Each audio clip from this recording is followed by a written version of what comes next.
Welcome to our guide on indoor gardening. Today we'll show you how to start an indoor vegetable garden and share some essential tips and resources.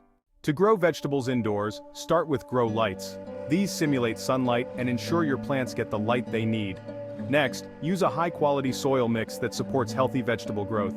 Water your plants regularly and make sure they receive enough light to thrive. Here's what you'll need to get started: grow lights, a good soil mix, water, and containers for planting. When choosing vegetables to grow indoors, consider these factors. Select vegetables suited to your climate, opt for varieties that tolerate low light conditions, and choose fast-growing vegetables for quicker harvests.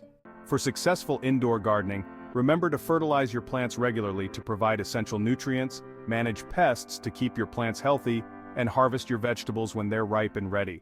For quality seeds and supplies, check out these recommended sources: Calikim seed collections for a variety of seeds, Calikim smart pots for ideal containers, good dirt soil and fertilizer for nutrient-rich growing media, and Vermistera worm castings and worm tea for natural fertilizers. With the right setup and care, you can enjoy a bountiful indoor vegetable garden. Happy gardening!